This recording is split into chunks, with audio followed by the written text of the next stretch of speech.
A não ser que você queira mais de um ou em dois. Vai ser não mais Olha só, dentro dessa pasta que está escrito referências, tem livros em PDF, tem listas de exercício, tem e outras mídias, né? Tem vídeos e tal, beleza? Esses vídeos e depois tem jogos, essas coisas são vídeos que eu acho né, no YouTube, assim, e que são coisas que eu acho legais e que tem a ver com a matéria do curso, assim. Então eu vou jogando lá. Inclusive, quem quiser sugerir outras coisas, acho que vocês não vão conseguir postar lá, assim, como aluno, eu acho, nem sei, mas eles podem mandar que eu posto. Vocês podem postar só numa parte que tem para comentar, sabe como é? Que cada tópico daqueles abre um negócio que dá para comentar. Beleza? Inclusive eu mandei uma mensagem falando isso da compra dos livros. Não sei se vocês viram lá. Beleza? Aí hoje amanhã eu passo essa lista e semana que vem acho que dá para trazer os livros. Que eu pego lá e trago semana que vem, beleza? Sim, e aí eu botei também lá no... Aqui eu respondi a pergunta da Paula, eu botei o grosso, tá? Mas não quer dizer que de vez em quando eu vou ver uma coisa maneira, eu vou colocando também, entendeu? Aquilo é o grosso das coisas. Infelizmente também tem uma coisa, não sei se vocês viram, a maioria daqueles vídeos que eu coloquei lá são em inglês, né? Que eu acho que infelizmente é uma coisa até pra gente pensar sobre e tentar reverter essa produção de vídeos legais sobre ciência, sobre matemática e tal. Acho que tem mais uma produção maior em língua inglesa. A gente tem que, né, fazer outros assim. Mas enfim, tem várias coisas lá. E outra coisa, sim, sobre os trabalhos, que eu também botei lá uma descrição, um PDF lá que tem a programação do curso, mais ou menos, e a avaliação, e a descrição da avaliação, beleza? Eu recomendo que todo mundo leia atentamente essa descrição da avaliação para ver se tem alguma dúvida. Tranquilo? Certo? Fala.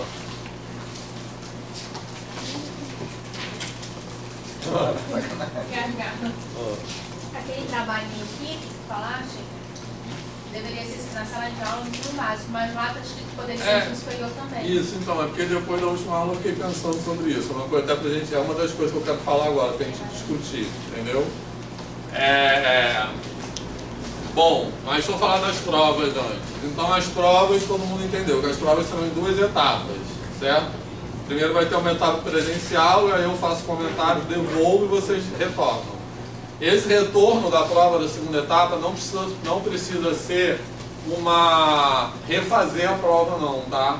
Pode ser assim, comentários sobre a prova, assim, o que vocês... Até uma avaliação da própria prova. Não achei legal essa questão, tipo, até problematizando assim, o que a prova está avaliando, o que ela está deixando de avaliar, tá? Inclusive tem também lá na pasta que está escrito exercícios, tem provas dos anos anteriores, do ano passado. Tranquilo que vocês podem olhar, porque a ideia é que a prova seja mais ou menos o mesmo esquema. São provas que têm questões de matemática e tem questões de educação. Beleza? Então, essa segunda etapa da prova são comentários sobre a prova, não é refazer a prova. Tranquilo? Certo? Bom, e sobre os trabalhos? Ainda sobre as provas. Então eu coloquei lá duas provas, mas na verdade eu sempre dou 3 para tirar a menor nota. Tranquilo? Certo?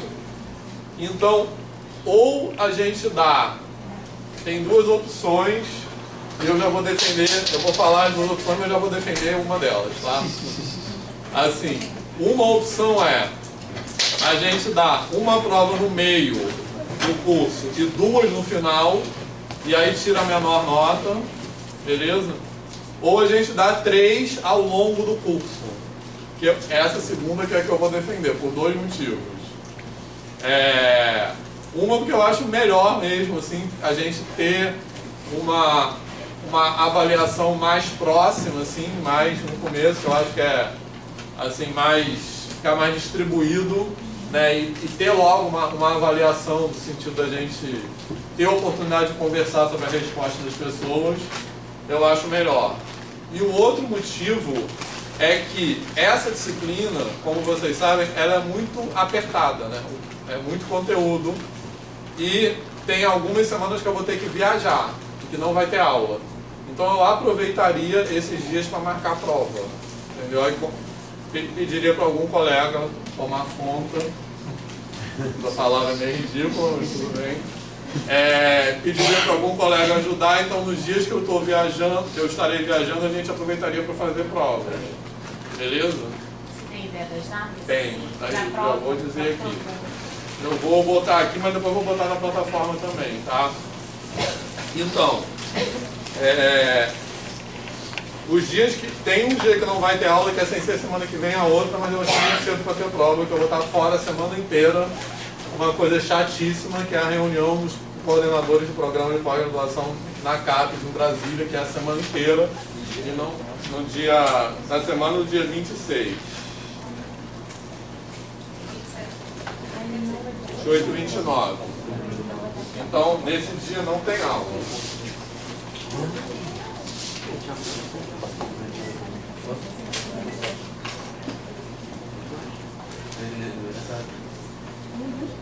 Certo? Aí depois... Ué, é de setembro? Não, desculpa, você era agosto.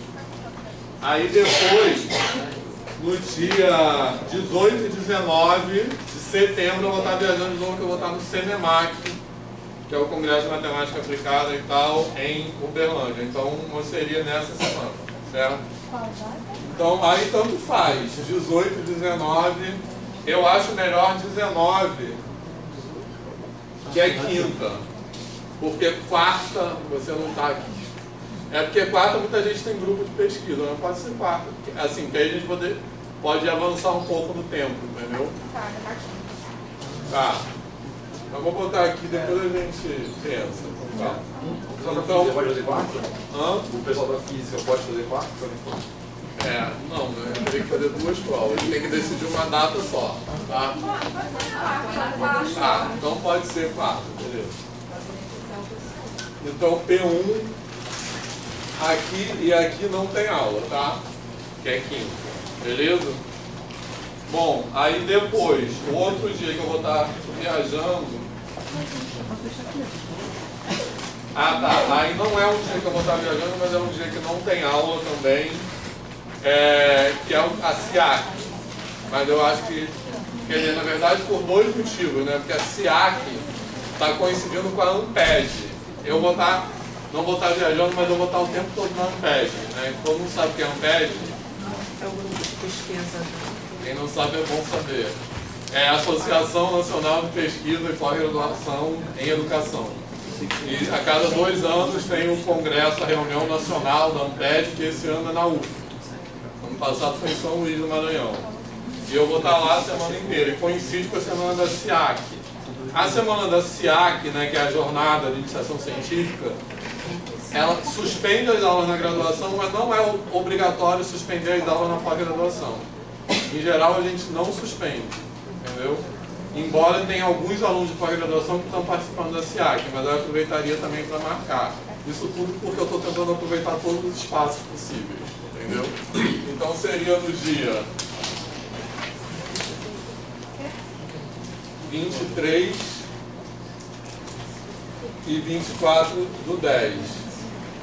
Aqui seria então a P2. Beleza? E o outro... Bom, e o outro é na última semana, na último dia possível de aula, que aí eu não vou estar, é um dia que eu não estarei viajando, estarei aqui, mas é o último dia de aula. E aí, infelizmente, a gente está usando o último dia de aula mesmo, tá? Porque esse semestre, ele começou um pouco deslocado, então ele termina um pouco deslocado, ele entra um pouco em dezembro, tá? Porque ele começou no meio de agosto lá. Né, porque o carnaval começou tarde, aí o carnaval foi tarde, né, aí o primeiro semestre começou tarde, enfim. Então seria dia 12 do 12, porque as aulas oficialmente terminam dia 14. Então dia 12 do 12 seria P3. Quarta ou é quinta? Hã? É quinta. Quinta, não é isso? 12 na quinta? É. Isso. Mas aí nesse caso, como é que fica a atividade de olhar a prova, a resposta? Não, vocês me mandam depois. Entendeu? Eu devolvo, eu tenho tempo ainda para lançar as notas. Eu devolvo para vocês e vocês entregam depois. A gente põe um prazo. E dia 12 do 2 é exatamente o dia da nossa colocação.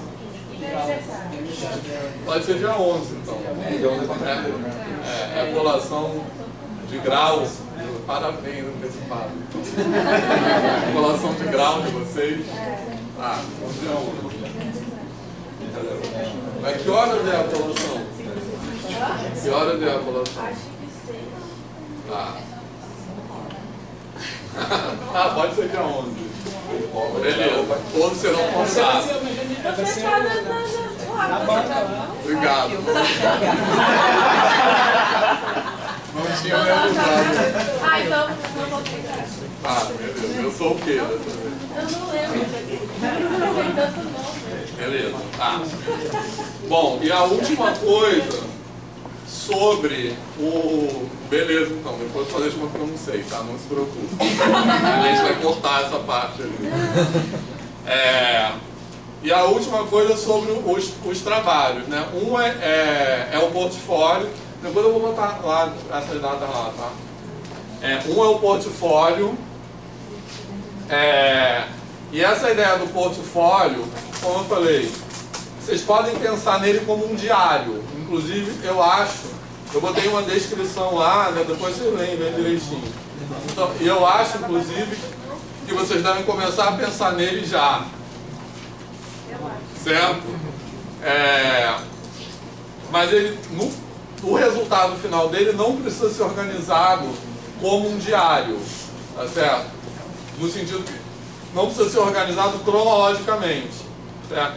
O que eu quero nesse portfólio é que vocês reúnam experiências que tenham a ver com essa disciplina, que, como eu falei lá, podem ser tanto externas quanto internas quanto externas. Tranquilo?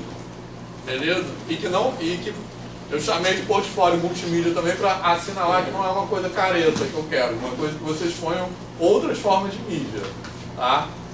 Beleza? Então vídeo, áudio, hipertexto, coisas assim. Tranquilo? Bom, e finalmente, o que a Carol falou, o trabalho em grupo. O trabalho em grupo, eu botei lá grupos de não lembro quantas pessoas, 6.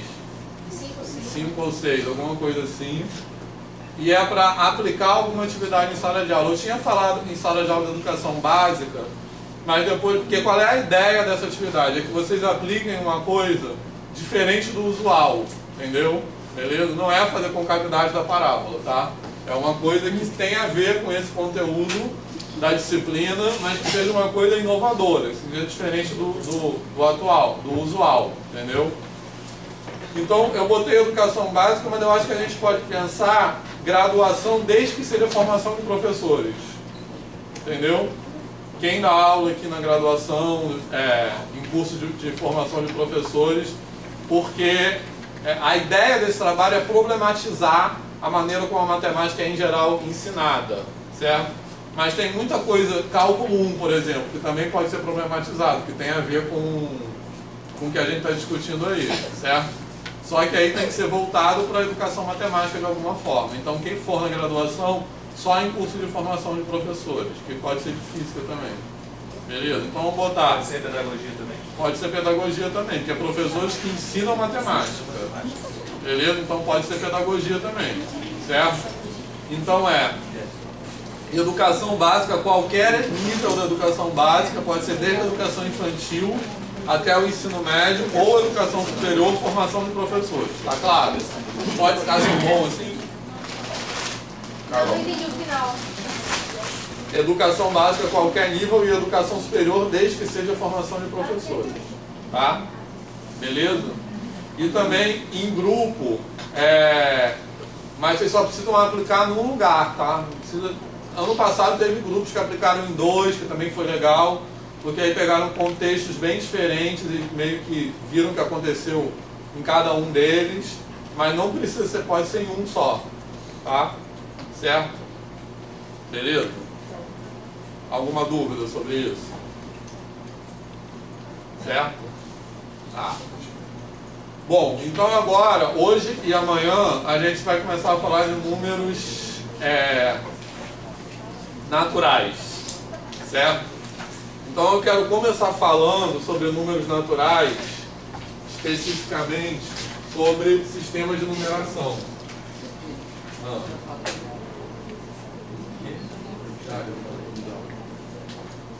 Então eu quero falar de sistemas de numeração.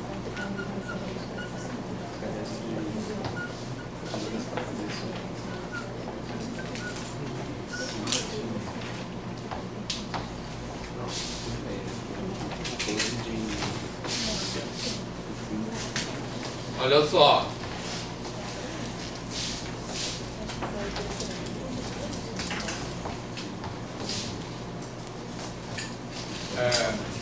Você está pegando aqui? Tá. Então, olha só. Tem várias coisas que são importantes a gente refletir sobre o sistema de numeração, tanto no que diz respeito à própria matemática, como ao que diz respeito a como essa ideia de numeração tem acontecido na educação básica.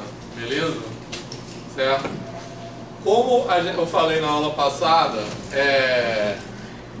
uma primeira característica importante do nosso conceito, a gente está falando por enquanto de números naturais, mas o mesmo se aplica para qualquer ideia numérica na matemática contemporânea. É a característica abstrata, no sentido de que a gente usa os mesmos números para contar qualquer coisa. Tranquilo?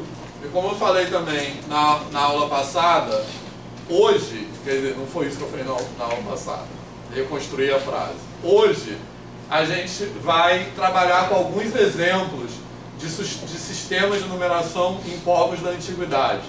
Tranquilo? Certo? Que tem características diferentes do nosso sistema de numeração contemporâneo e da própria ideia de número. Tá? Pode ser diferente. Na verdade, a gente não vai ver nenhum aqui que tenha uma ideia numérica diferente da nossa. A gente vai ver apenas sistemas de numeração. Quer dizer, a gente vai se concentrar na parte de representação mais. Tá? Mas como eu falei na aula passada, aí sim, que é a ideia de pensar, e isso é uma coisa que eu vou repetir muito ao ponto de se tornar chato, mas mesmo assim eu vou repetir.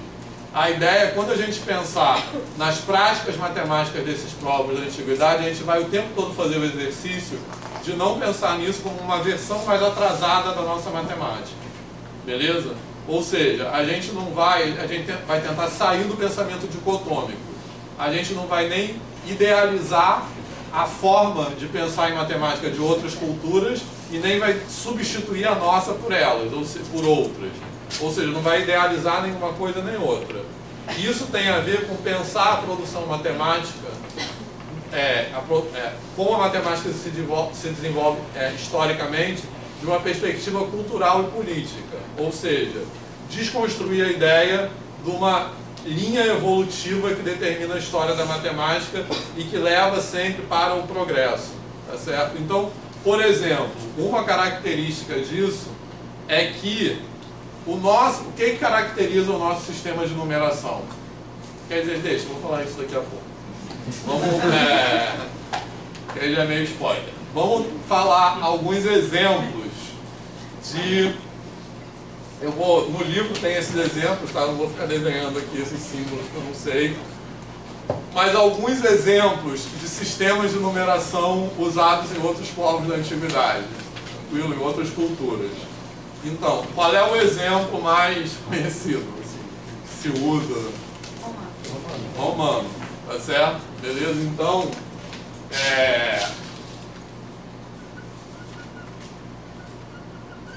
romano, tranquilo, que todo mundo sabe como é. Quer dizer, eu não sei mais ou menos, eu sempre confundo 50 com 500. Não tem... como é que é mesmo? Não vou aprender nunca qual é o R e qual é o D. Uma coisa que eu já desisti. Mas enfim, fora isso, todo mundo sabe o sistema de numeração romano, que é bem conhecido e ele é estudado, é presente nos livros da educação básica, porque ele ainda é usado para algumas coisas, assim, que se representam em números romanos, em algarismos romanos. Tranquilo? Aí, outro sistema de numeração da antiguidade que vocês conhecem. Egípcio, né? o egípcio, por algum motivo, ele também tem aparecido em livros didáticos mais recentes. Vocês perceberam isso? Que sempre tem, não sei porque elegeram o sistema de numeração egípcio. Tranquilo? Babilônios também tem aparecido. Legal. É alguns, na verdade, né? Quais mais? Os maias também. Mais, legal. Então, pronto, esses 4 já dá pra gente pensar bastante. Tá legal? Então, egípcio, como é que é o sistema de numeração egípcio? Ele se caracteriza também por ter uma estrutura decimal, concordam? Beleza? Então, ele é um sistema de numeração decimal, só que em geral a gente se refere a ele como um sistema aditivo, certo? Beleza? Por que se refere a ele, que a gente se refere a ele como um sistema aditivo? Porque, na verdade, a quantidade ela é expressa simplesmente pelo somatório dos símbolos que aparecem ali. Tranquilo? Tá certo? Então, oi? Fala mais alto. Não é posicional. Não é posicional, exatamente. Então essa é a distinção importante no nosso. O nosso também é decimal, mas posicional. Então o que significa ser posicional? Significa que o valor de cada algarismo, o valor de cada símbolo depende da posição que esse símbolo ocupa no número. Tá certo? Beleza? E o egípcio tem aqueles símbolos lá que, na verdade, eles têm um símbolo para cada potência de 10, não é isso? Certo? Então, se eu não me engano, esse aqui é bastão, não é isso? Alguém sabe? Tá. Esse aqui é bastão, que representa o 1. Aí tem ferradura, é isso? Você está olhando ou você sabe? Não, estou olhando. Ah, bom. Aí depois é corda, é isso?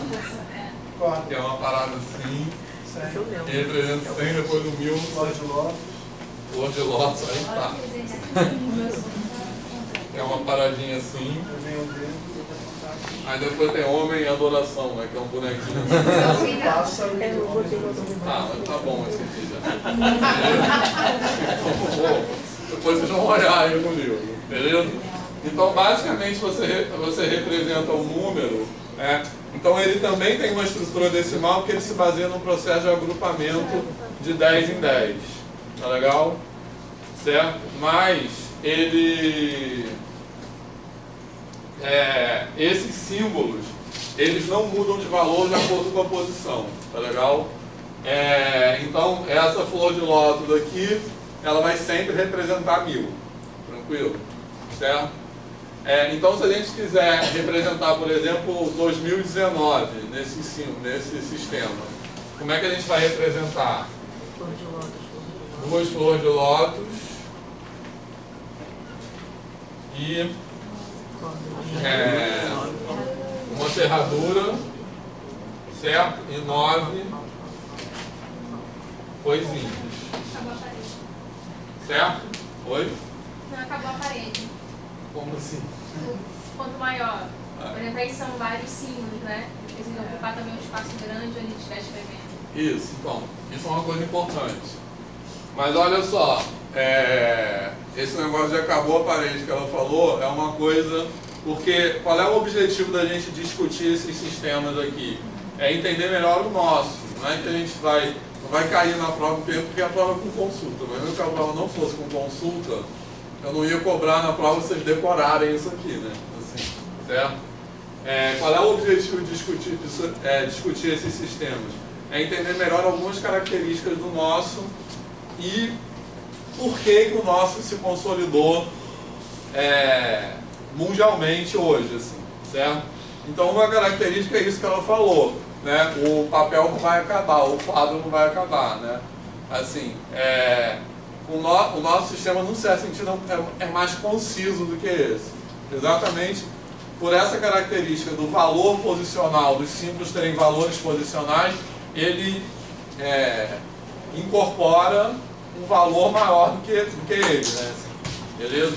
Certo? No caso, cheguei a pesquisar a fundo, mas se eu não me engano, acho que os símbolos egípcios não passavam, acho que de 1 milhão, é isso? Isso, Porque eles não tinham essa necessidade Exatamente. de contar mais do que isso. Exatamente, eu não E sei. aí, a questão dela que ela falou, vai passar a folha, o nosso, ele faz combinações também. Isso. Tem muitas combinações que a gente faz o que a gente quiser. Exatamente. O nosso, isso também que ele falou, é uma característica importante. Eu não sei se é 1 milhão, né, mas eles não têm símbolos para números tão grandes quanto se queira, né? Eles não conseguem representar, tipo, 10 elevado a 15, você não vai conseguir representar. Tranquilo? E o nosso, uma característica importante, não do nosso, mas dos sistemas de numeração posicionais, é que a gente consegue representar qualquer número natural com uma quantidade finita de símbolos. Tranquilo? No nosso caso, como é base 10, com 10 símbolos, a gente consegue representar qualquer número natural tão grande quanto se queira. Beleza? Certo? E no egípcio, não. Certo? Agora, mais uma vez, é aquilo que eu já estou insistindo muito. A gente vai fazer um exercício de não pensar nisso como uma coisa que, tipo assim, o sistema deles é mais atrasado do que o nosso. É porque possivelmente eles não precisavam, eles não queriam, não estavam nem aí para essa questão. Tá legal? Quais eram, né, os tipos de contas assim, que eles faziam? Por que eles escolheram mais 10? Por exemplo, 999.999 você usa 54 símbolos. Isso, E 1 milhão você usa 1. Então, assim, qual era o tipo de conta que eles faziam? Quais eram as necessidades? Provavelmente eles não escreviam. Exatamente. 999.999. As coisas que eles queriam quantificar, das quais eles queriam dar conta, possivelmente eles não precisavam disso. Assim, entendeu? Então, essa forma de pensar que eu estou falando que a gente tem que fazer o exercício de desconstruir é o que se chama de um olhar anacrônico em relação a outras práticas matemáticas situadas em outra cultura, que significa olhar anacrônico? É olhar a diferença como deficiência. Então, olhar o fato de que os egípcios que o sistema deles não permitia representar 1 bilhão, por exemplo, a gente olhar isso como uma deficiência. Mas a gente só entende isso como uma deficiência quando a gente olha da nossa perspectiva. Então a ideia é olhar da perspectiva dele. Não é possível olhar da perspectiva, porque a gente não nasceu lá. Mas assim, se colocar, fazer o exercício de se colocar nesse lugar. Tá certo? Beleza? Bom, se a gente comparar com o nosso também, outra característica importante é assim, como ele não era posicional, então, obviamente, a ordem não importava. Tranquilo? Certo? Então, eu botei uma disposição gráfica aqui meio qualquer, mas você podia escrever em outra ordem. Tranquilo? Eu botei um embaixo do outro, podia escrever tudo em fila, isso não importava, representaria a mesma quantidade, por causa dessa característica aditiva. Tá beleza? Certo? Tranquilo? Então a ordem dos símbolos não importa.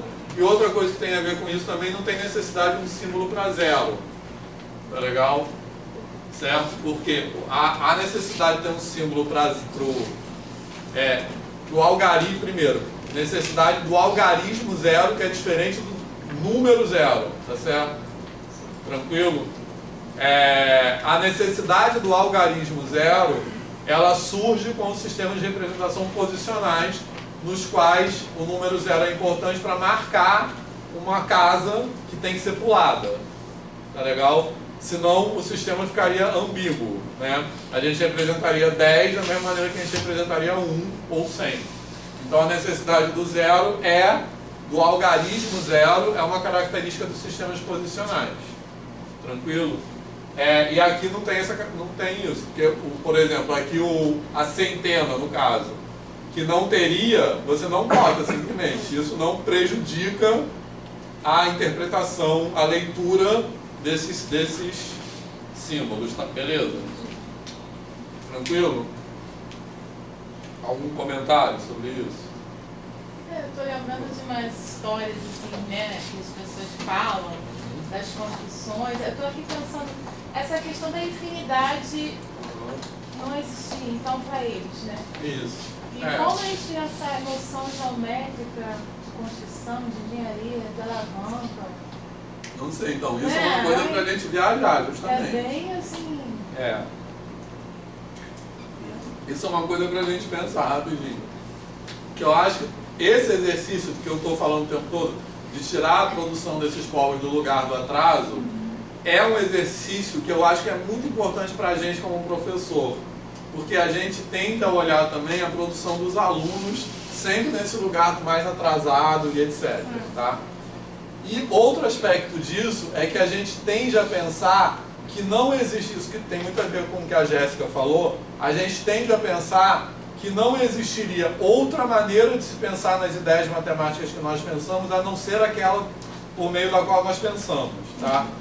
Outro exemplo disso é quando a gente aprende em cálculo, que é um exemplo na direção do que a Jéssica está falando. A gente aprende em cálculo naquela ordem função, limite, derivada integral. Na verdade, a ordem histórica não foi essa, né? Foi quase ao contrário. As primeiras ideias que a gente pode ter relação com uma ideia de integração, elas vêm lá desde os processos de exaustão dos gregos, né? Que é uma ideia que inspirou um pouco o Riemann, etc., que é a ideia de determinar uma área sobre uma região curva por meio de aproximações infinitas. A ideia de derivada veio depois, quando surgiu, quando Newton e Leibniz definiram a ideia de derivada, não existia uma ideia de função como nós temos hoje. Tranquilo?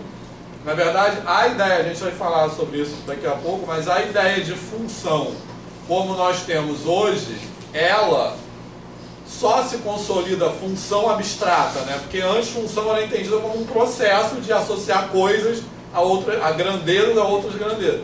Mas a ideia abstrata que a gente tem de função hoje, ela só se consolida mesmo na matemática quando começa a ter equações diferenciais. Certo? Por quê? Porque quando tem equações diferenciais, a função ela precisa virar um objeto, porque ela é solução de alguma coisa. Entendeu? Então a gente precisa ter o objeto e função. Até então era só uma ideia de relacionar, de fluxo, etc. E a gente aprende hoje em cálculo, e ensina hoje, que é como se você precisasse saber função para aprender derivada. E, na verdade, derivada foi inventada antes de existir função. Beleza? Outro exemplo disso é a geometria grega, né? Que era uma geometria que é o modelo de como se ensina a geometria euclidiana hoje, mas a geometria grega era puramente retórica, todo mundo sabia disso. Ou seja, não tinha simbologia nenhuma, certo? Então, os enunciados, as demonstrações, as definições eram, tipo, quase um poema que você recitava, beleza? Certo? E eles fizeram toda aquela geometria sem ter isso. Então, acho que esse exercício de não pensar isso como atraso é uma maneira de não pensar que o jeito como nós pensamos em matemática é o único, certo? E, sobretudo, que nós não precisamos impor em sala de aula um único jeito de pensar em matemática. Então, por isso que eu acho que esse exercício é importante para a gente. Laura. Não, eu estava fazendo estágio antes, e o tema da aula de estágio foi justamente sistema de interação. Foi muito engraçado ver. E aí foi engraçado que, assim, boa parte dos alunos da licenciatura de matemática aqui do Espetinho, eles não têm claro o que significa a base do sistema de numeração. Que o nosso sistema, ele é decimal, porque nós temos 10 algarismos que descrevem todo o conjunto, ou ele é decimal porque a gente agrupa de 10 em 10.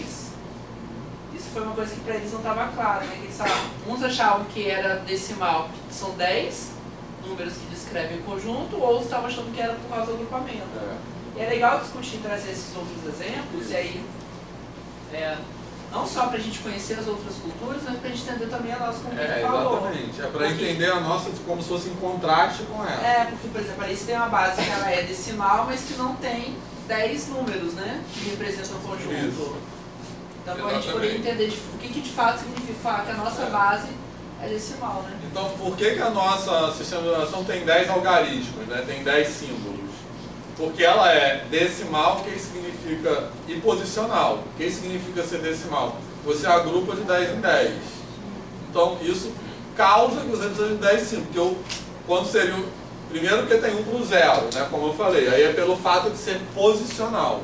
E quando chega no 10º símbolo, aí você já agrupa. Então você não precisa de um 11º símbolo, certo? E a gente vai fazer muito, que eu me amarro em fazer isso, exercício daqui de outras bases, tranquilo?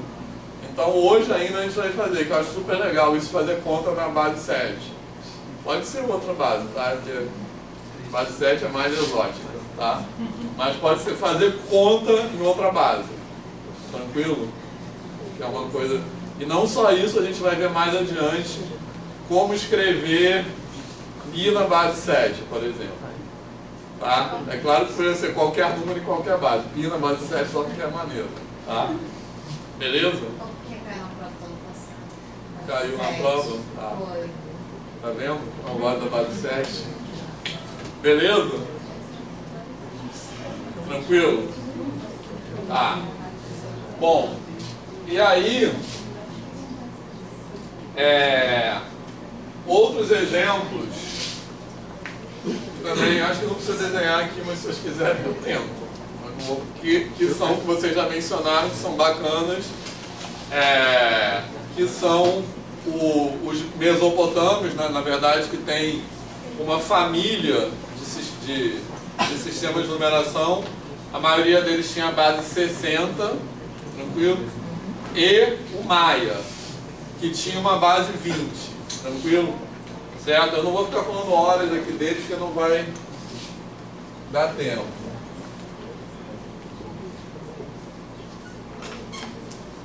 Então, os mesopotâmios, como eu falei, e são os exemplos,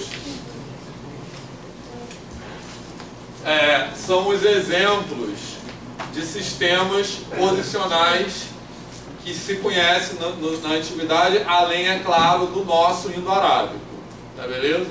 De base 10, são basicamente esses dois, né?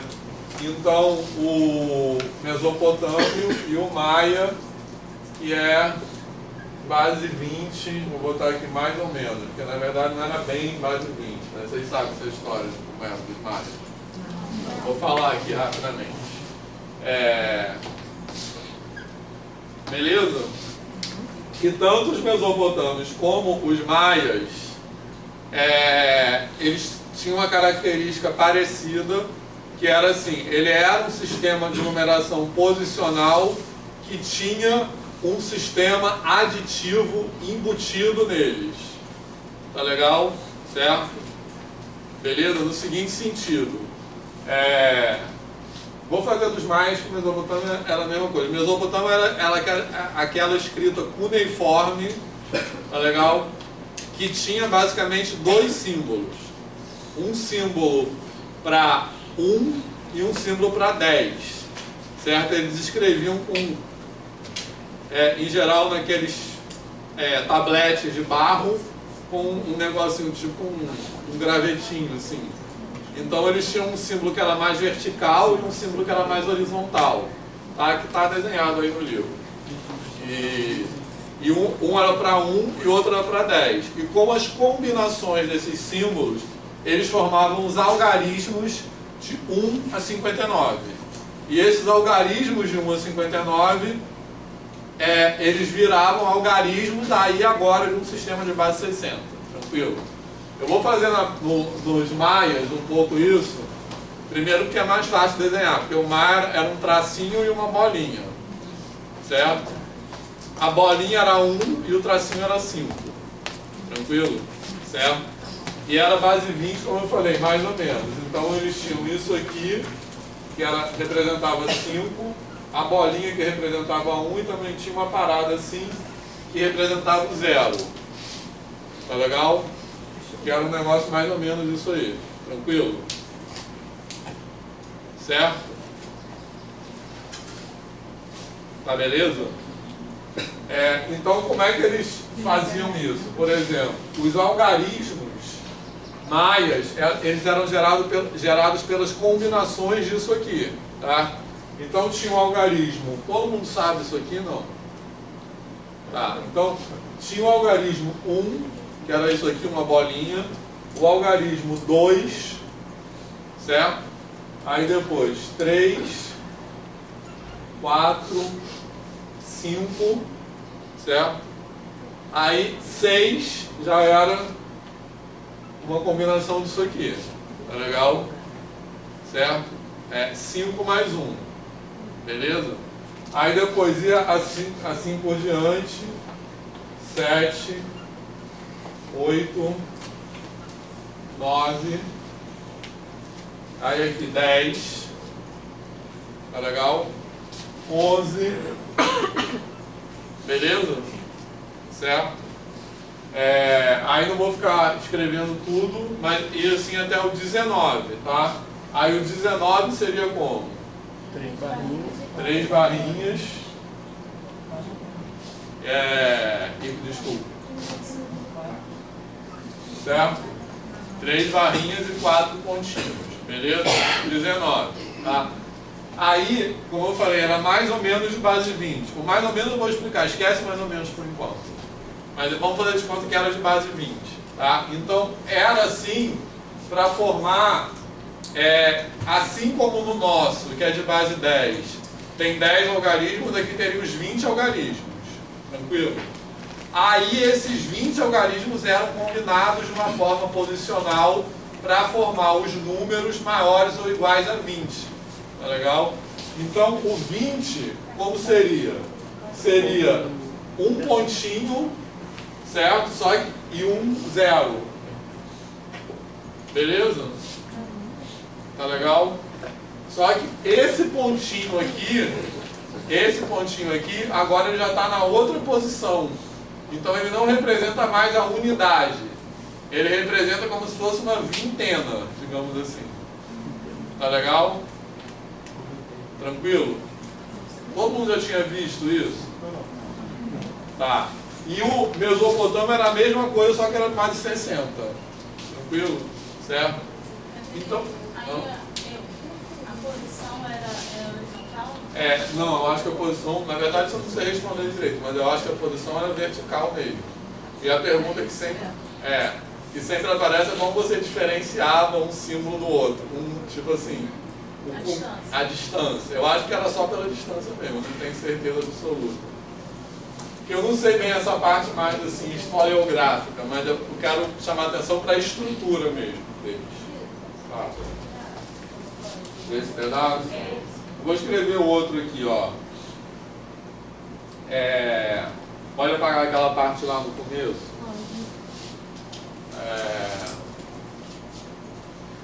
Olha só.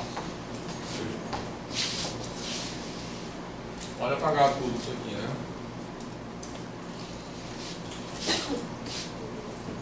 Vocês viram também que lá na plataforma eu botei um link para uma pasta no Google Drive para vocês subirem coisas que vocês, tipo foto, se vocês gravarem algum pedaço, qualquer coisa que vocês fizerem durante a aula, vocês podem compartilhar por aquela pasta. E é uma pasta no Google Drive que está compartilhada com todo mundo pelos e-mails que vocês deram lá, tá? Então vocês podem usar aquele link para subir coisas. Então, por exemplo, no nosso sistema, que é de numeração posicional, se a gente escrever, por exemplo, 374, tranquilo? É de base 10 do nosso sistema. Então, o que esse 4 aqui representa? Esse 4 representa 4 unidades. Esse 7, ele não representa 7 unidades, ele representa o quê? Dezenas, ou seja, 7 grupos de 10. Beleza? Certo? Então a gente vai agrupando sempre de 10 em 10. Então a primeira etapa do agrupamento é de 10 em 10. A segunda etapa, a gente forma grupos de grupos de 10. Tá legal? Então, ou seja, grupos de 100 unidades, certo? Que são as centenas, tranquilo? Então, isso aqui significa, eu vou escrever assim,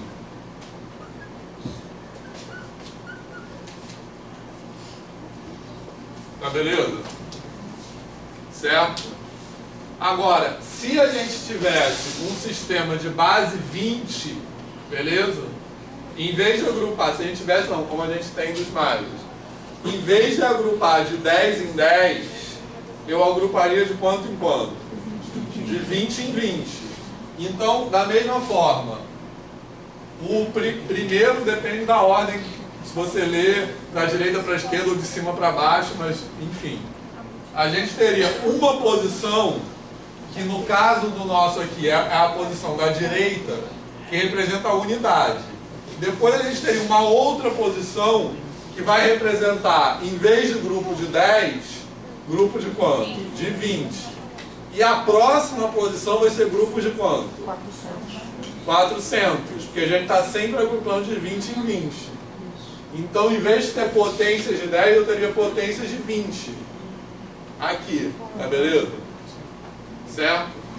Então, se eu escrever um número aqui, vou chutar qualquer coisa, tá?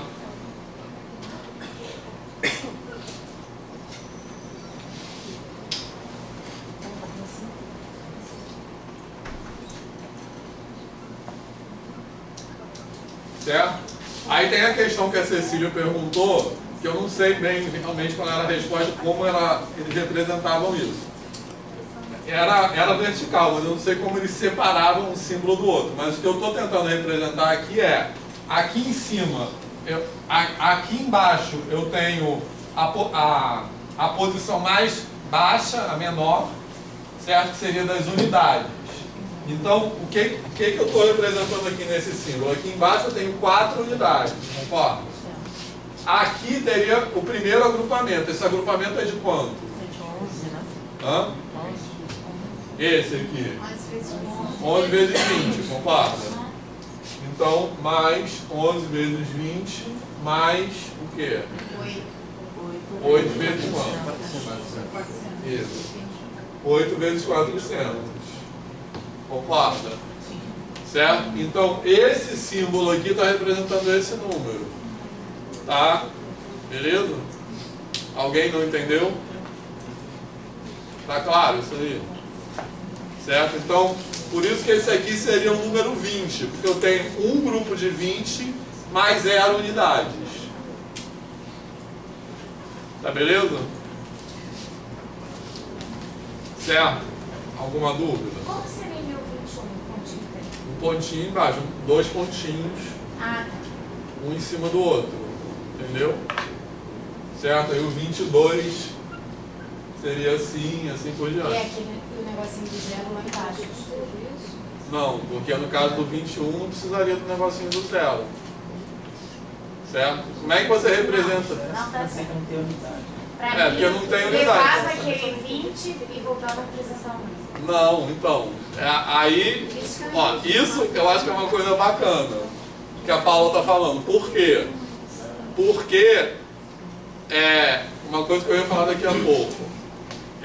Uma coisa que eu acho legal nesse exercício pra gente é tirar a gente da zona de conforto. Que é como no nosso sistema decimal, a gente já faz as coisas no automático, sem pensar sobre o que a gente está fazendo. Quando a gente está escrevendo em outro sistema, como sai do automático, a gente é obrigado a pensar no que a gente está fazendo. Tá? Certo? Então, o que significa? Como é que eu escrevo, por exemplo, o 21 na base 10? O que significa isso aqui? Certo? Vocês podem pensar, pode apagar aqui.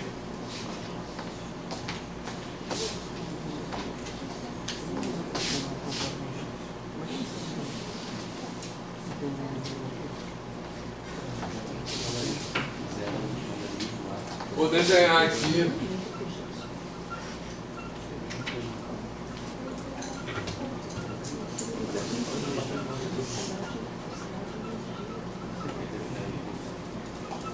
Por exemplo, 21 bolinhas, tá certo?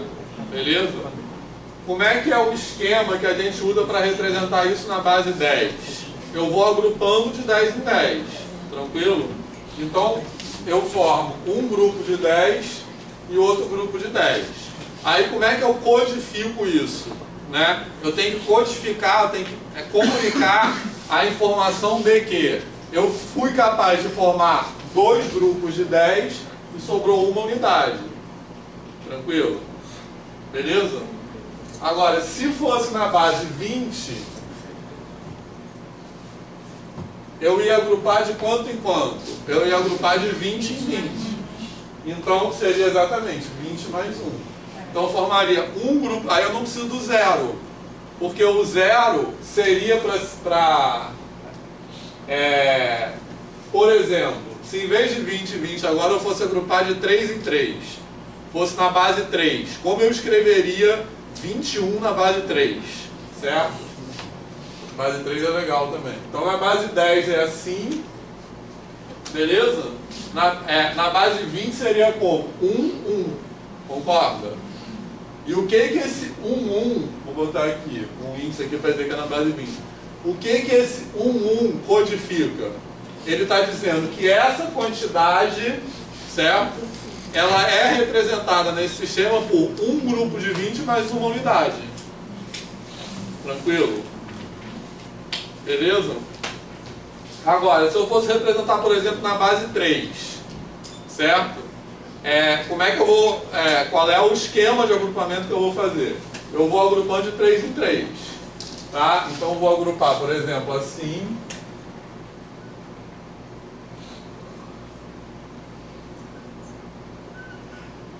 Beleza?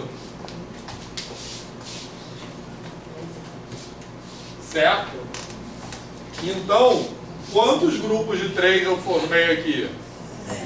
7. Então, se eu formei 7, eu posso reagrupar.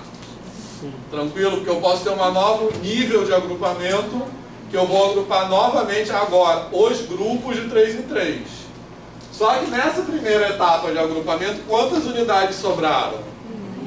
Nenhuma. Então eu tenho que botar o 0 aqui para dizer que não sobrou nenhuma unidade. Tranquilo? Certo? Agora eu vou novamente agrupar de 3 em 3. Então o que eu vou fazer? Eu vou fazer um grupo aqui, outro grupo aqui, e sobraram quantos grupos? 1. Então eu vou representar assim, ó. Esse aqui é esse um grupo que sobrou. Tá legal? Certo? E aí quantos grupos, esses grupos vermelhos aqui são de quantas unidades? 9. Né? São grupos de 3. Então quantos grupos de 3 foram formados? 2. Então eu represento assim, ó. Certo? Beleza? Tranquilo? Ou seja, aí eu vou representar aqui na base 3. A gente evita, assim, ler esse número aqui, a gente evita que ele estaria errado, ler como 210. Por que a gente não lê isso como 210? Porque a palavra 200 quer dizer 2 centenas, ela se refere à base 10. Então, normalmente a gente lê como 210. 210 na base 3. O que 210 na base 3 significa? 2 grupos de 9 mais um grupo de 3 mais 0 unidades. Certo? E uma coisa, esse 210 aí, eu só consegui ver que era na base 3 quando eu aqui, eu fiz exatamente esse ponto que você fez aqui antes. Nessa do agrupamento eu não consegui. Tá. Eu vou agrupando de... Assim, que você agrupou tudo, deu 0, depois você... Eu iria pensar assim, 21, 3 ao quadrado, 9. Então, vou fazer 9 vezes 2, 18, vão sobrar 3. Então, vai dar 2, 1, 0. Ah, mas... Eu só iria conseguir pelo maior, você entende? Entendi. Então, mas pode ser pelo maior também, não tem problema. Mas isso expressa um esquema de agrupamento. Entendeu? Tipo assim, eu vou agrupando de 3 em 3. Então eu faço o primeiro agrupamento. Tranquilo? Aí deu 7 grupos. 7 grupos eu posso fazer um novo agrupamento. Então eu agrupo de novo. Beleza, aí ficou esse desenho aqui. Certo? Aí em vez de olhar do menor para o maior, eu posso olhar do maior para o menor. Então qual é o maior grupo que tem aí? É o grupo de 9, concorda? Então quantos grupos de 9 tem? 2. Aí eu escrevo esse 2 aqui, que se refere aos grupos de 9. Tá legal? Escrevo, aí depois, O que sobrou são os grupos de 3. Tá, deixa eu fazer uma pergunta. E se fossem 6? Seria botar 2? Se Se fosse... fosse o número 20... Não, se fosse sobrasse 6 mais bolinhas... 3. Se a Vivi não sobraram 3 bolinhas, se tivessem sobrado 6, aquele 1 ali... Aí eu vou botar 2. Tá, Exatamente. se sobrassem 5? Se sobrassem 5, ia ter uma unidade aqui. Você tem o 2 no outro zero. Isso, Ia ter 2 no último. isso. Agora Exatamente. Certo? Beleza? Isso também, outra maneira de perceber isso é aquele processo de divisões sucessivas. Sabe como é? Que até a gente às vezes ensina isso como uma forma de mudança de uma base para outra, que é você ter o 21, certo? Na base 10, na verdade esse 2, 1, 0 foi coincidência, tá? De ser parecido, foi sem querer, não sabia que ia acontecer isso. Isso não tem nada a ver, é coincidência mesmo. Beleza? Então você divide em 3. O que significa se dividir em 3? Significa quantos grupos de 3 eu estou formando. Certo? Beleza? Tá? Então quanto vai ser? Vai ser 7 e sobra 0 unidades. Tá? Então esse foi o primeiro agrupamento que eu fiz aqui, que ele é representado por essa divisão. Aí eu vou agrupar de novo. Então esse quociente aqui, que representa a quantidade de grupos de 7 que sobraram, eu vou agrupar de novo. Tranquilo? Certo? Aí vai dar quanto? Vai dar 2. Esse 2 é 2 grupos de 9 no caso, e sobra um grupo de 3. Então por isso que fica 2, 1, 0. Tranquilo? Aí como deu aqui um número menor que 3, eu não posso continuar dividindo. Certo? É a mesma coisa que eu estou fazendo ali. Tá beleza? Não tem muita pergunta, só uma curiosidade. Os algarismos dos maias com os nossos, isso existia ou é um paralelismo traçado a partir da nossa matemática? Não, acho que é um paralelismo traçado a partir da nossa matemática. Mas era uma representação para as quantidades. Entendeu? Sim. Boa pergunta. Mas ficou alguma dúvida disso aqui? Beleza? Porque agora a gente vai fazer conta, que é a parte mais legal, tá? Certo? Então, só uma observação sobre ainda o sistema Maia. Tá? Que não, a gente precisa se aprofundar muito nisso. Só assim, tá na boa mesmo? Alguma pergunta disso aí? Então, para escrever 374 como Maia. Aí eu divido para 20, vai para dar 20, vai dar 18. 18. Pode apagar aqui.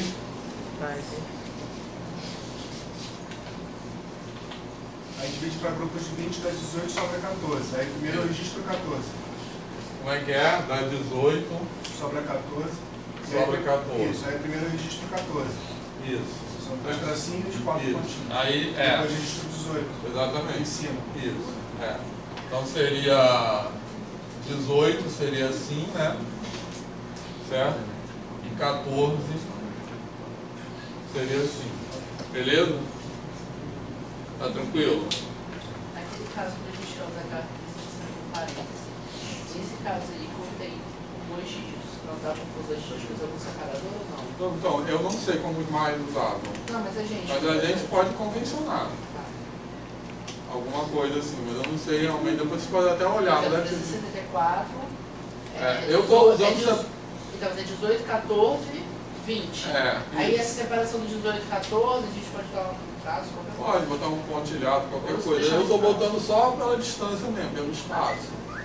Mas a gente pode combinar um separador. Mas o importante é entender essa estrutura. Tá beleza? Certo? Tá claro isso aí? Tá. Então o que eu vou falar, estou perguntando se está claro, que eu vou falar alguma coisa agora que vai confundir. É uma coisa de... O seguinte, o nosso sistema que fala que a gente usa, para a gente parece muito lógico por causa das posições. Né? A gente sabe que dependendo da posição ele vai valer aquilo, vezes 10, vezes 100, vezes 1000 e tal. Agora, claro que se comparar confunde, se for comparar esse aí com o que você confunde, mas o cara, na época lá, ele ia ter que olhar e saber que aquela quantidade ali, na verdade, ela está vezes 20. Ele teria que multiplicar por 20, quer dizer, vezes 10 é mole, que é só tudo, pelo menos para a gente só mudar de posição. Então, aí ele teria que, quer dizer, no caso, para ele saber a quantidade, ele teria que fazer um cálculo para saber aquela quantidade. Mas isso era incorporado na maneira deles pensarem. Então, assim como a gente não precisa fazer esse cálculo na base 10, eles certamente não precisavam nessa base aí. Entendeu? Tipo, eles já pensavam na base 20. Então, mas tipo assim, esse esquema que você falou, tipo, no nosso sistema decimal, quando você multiplica por 10, você acrescenta um 0. No sistema de base 7, quando você multiplica por 7, você acrescenta um 0. Beleza? Então, as mesmos macetes que acontecem no nosso se traduzem para os outros sistemas posicionais. Eles têm a mesma estrutura do que o nosso, entendeu? Certo? Então, e por isso que eu acho que fazer conta é legal, porque fazer conta é uma maneira de pensar dentro daquele sistema. Entendeu? Então, eles provavelmente pensavam na base 20. Provavelmente não, certamente. Tá claro isso? Não? Não, tá. Tipo assim, quando a gente for fazer conta agora, eu quero que a gente tente fazer a conta sem traduzir para a base 10. Fazer conta naquela própria base. Tranquilo? Vamos tentar. Que é tipo, acho que é isso que ele está perguntando. É Marcos. É isso que ele está perguntando. Tipo assim, a base 10 ela não é universal. Ela é incidental. Aí tem várias teorias, né? Tipo, que é o número de dedos, etc. Tranquilo? Mas a gente só acha a base 10 mais fácil porque a gente foi educado nela. Tá legal? Ela não tem nada mais fácil assim do que as outras, intrinsecamente. Beleza? Certo? Tranquilo? Bom, então agora só para completar a questão dos mais, só fazer uma observação. Mas tipo assim, quem não entendeu não tem problema, tá? É só um detalhe. Por isso que eu botei base 20 mais ou menos. Que é o seguinte, os mais tinham uma característica interessante que eles não tinham uma base uniforme, no sentido que a gente fala que é base 10 ou que é base 20 porque a gente agrupa sempre na mesma quantidade. O primeiro agrupamento é de 10 em 10, o segundo agrupamento é de 10 em 10 também, que fica 100 unidades, certo? O terceiro, assim por diante, é tudo de 10 em 10. Tá tranquilo? Na base 20, uma base 20 uniforme seria sempre de 20 em 20. Então seria 20 em 20, depois o primeiro é 20, o segundo é 400, tranquilo? O terceiro seria quanto? 8.000, que é 20 ao cubo, concorda? Beleza? Só que no sistema MAI tem uma explicação para isso. Tinha uma característica interessante que o primeiro agrupamento era de 20 em 20 e o segundo era de 18 em 18. Aí depois voltava a ser 20 em 20 de novo. Tá legal? Certo? Então, se a gente fosse continuar aqui, a próxima divisão seria por 18, não por 20. Tá legal? Por quê? Isso aí não tem, é outra forma de um sistema posicional. Não precisa ter uma base assim. A gente podia convencionar que o primeiro agrupamento vai ser 5, o segundo vai ser 7 e o terceiro vai ser 18. Entendeu? Agora, por quê? No sistema de base 20, se a gente esquecer esse negócio do 18, que número seria esse aqui? Que número seria esse aqui? Na base 20 normal. 400, concordo? Certo? Por quê? Porque eu tenho um grupo de 400, beleza? 0 grupos de 20, 0 unidades. Tranquilo? Lembra que esse agrupamento aqui seria o do 20 ao quadrado. Esse agrupamento seria o do 20 e esse aqui seria o das unidades, né? Vou botar assim. Tá beleza? Certo? Então eu teria um grupo de 400, 0 grupos de 20 e 0 unidades. Ok? Agora, se eu faço o primeiro agrupamento de 20 em 20 e o segundo agrupamento de 18 em 18, então eu vou formar 18 grupos de 20. 18 grupos de 20 dá quanto? Que número eu tenho que, em vez de 20 ao quadrado, eu vou escrever o que aqui? 20 vezes 18, concorda? Entenderam? Tipo assim, eu vou formar grupos de 20, concorda? Aí esses grupos de 20 eu vou agrupar de 18 em 18. Então cada grupo do segundo nível vai ter 18 grupos de 20. Ou seja, 360 unidades. Tá beleza? Certo? Então, na verdade, no sistema Maia, esse símbolo aqui representa que quantidade? 360. Beleza? Então, no sistema Maia, esse símbolo aqui representa 360. Certo? E vocês sabem o que é 360 no sistema Maia? É o número de dias do ano. Entendeu? Então, a explicação para isso é o símbolo que representa o número de dias do ano ser um símbolo redondo, digamos assim. Ser esse 100 aqui. Tá legal? Para entender isso é legal, até a gente fosse um curso aqui de Éstima Matemática, a gente poderia ficar discutindo horas disso. Mas para entender isso é legal, o sentido numérico que os maias tinham, que era todo um sentido de ciclo, né? Eles não tinham uma ideia do tempo linear, como a gente tem, certo? Que o futuro vem sempre depois do passado. Eles tinham uma ideia do tempo como uma repetição eterna, certo? Tanto que tem aquelas besteiras, né, que falam do fim do mundo, Maia, etc. Porque no sentido numérico, Maia não tem fim, porque todo fim é um recomeço, certo?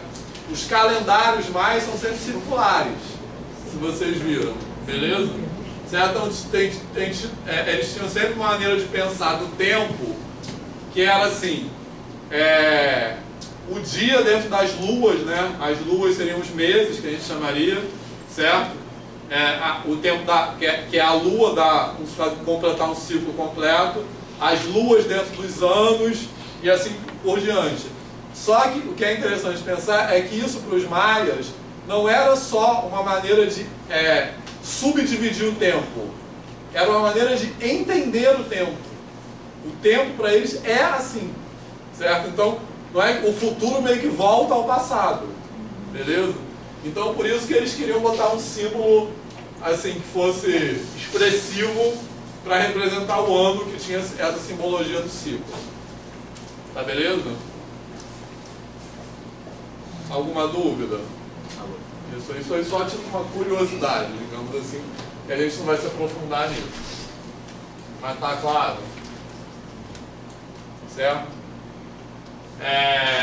Isso eu acho que é legal pensar, porque a gente sempre pensa nesses outros povos, nesses outros sistemas numéricos, como uma outra forma de representar a mesma ideia numérica que nós temos. E não é necessariamente isso. Isso aqui poderiam representar outras ideias numéricas. Tá legal? Certo? E as características do sistema tinham a ver com as características das próprias ideias numéricas. Tranquilo? Certo? Bom, alguma pergunta sobre isso aí? Antes da gente fazer conta, só uma pergunta.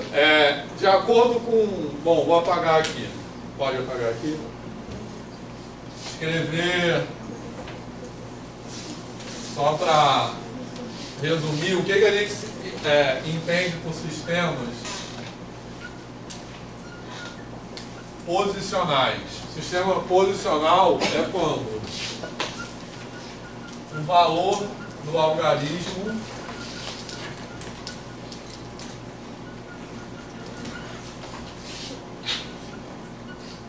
depende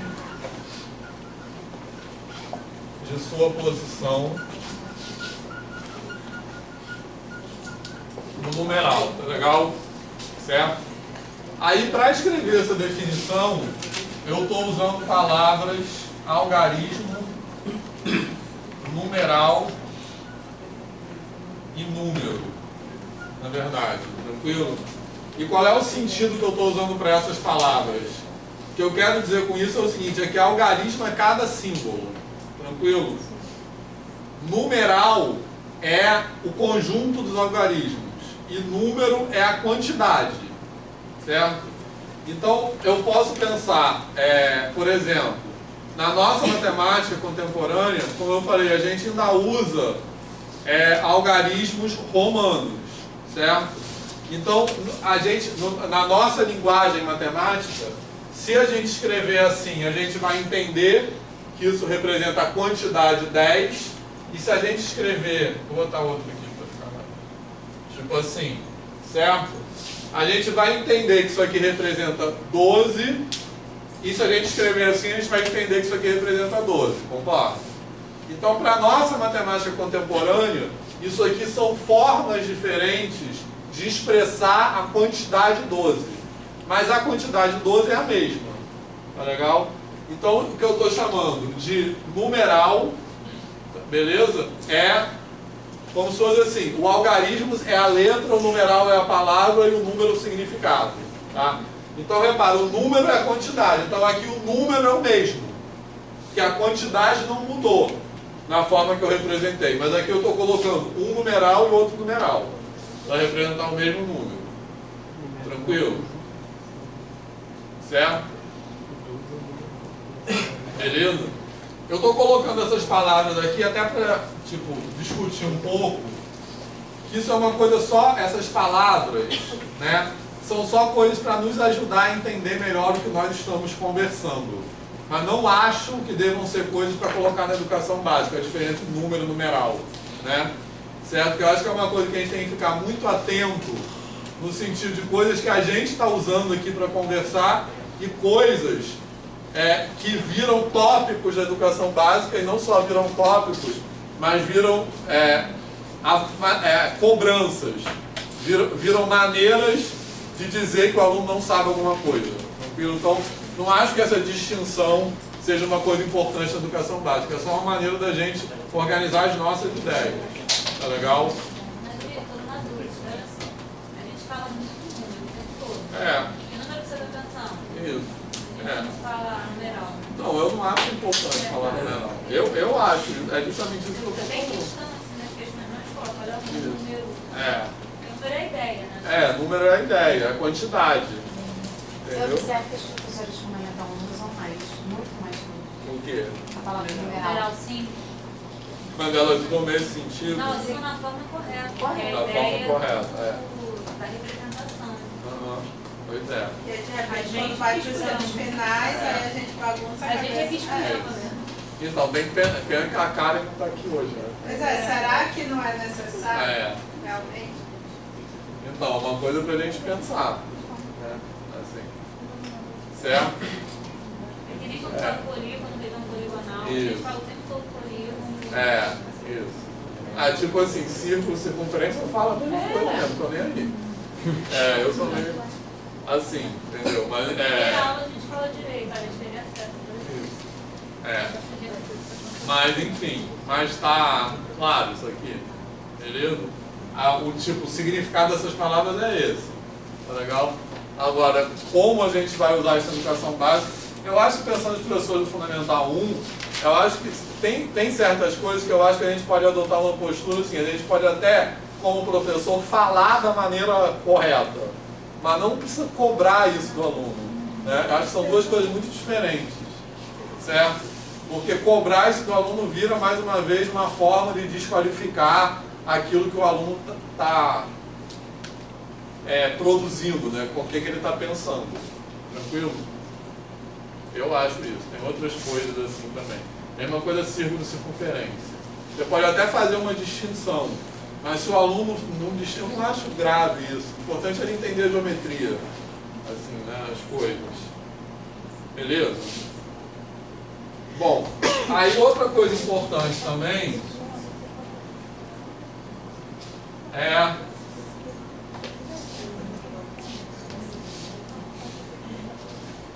algumas características. Eu acho que tem 3 características. Não, só uma coisa antes disso.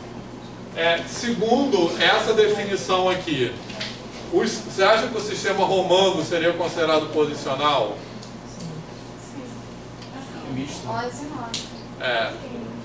Na verdade, segundo esse sentido aqui, não, porque repara, no sistema romano, a posição importa, concorda? Mas o que eu estou escrevendo aqui é que não é que a posição importa num sentido específico, que é a posição altera o valor do símbolo.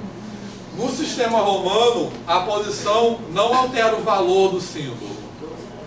Isso, porque tipo assim, o X é sempre 10 e o I é sempre 1. O que a posição determina é como você opera esses símbolos para obter o numeral, entendeu? Não sei, acho que não. Certo? Beleza? Mas ele não é posicional nesse sentido, porque posicional é tipo no nosso. Se eu escrever 555, eu estou escrevendo o mesmo símbolo, mas cada hora ele tem um valor diferente. Aqui não. Entendeu? Beleza? Tipo aqui, o I ele é 1 nos dois casos. Bom, e aí eu acho que tem 3 características que são importantes no sistema dos sistemas de numeração posicional e de por que eles prevaleceram, digamos assim. Tranquilo? Certo?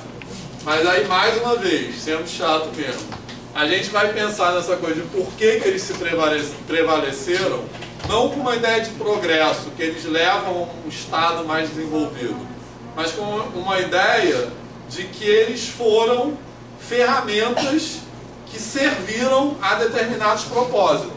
Tá legal? Um deles era o propósito da economia mesmo, de escrever quantidades maiores de forma mais abreviada. Tá legal? Beleza? Então, uma característica dos sistemas posicionais é que você consegue expressar, representar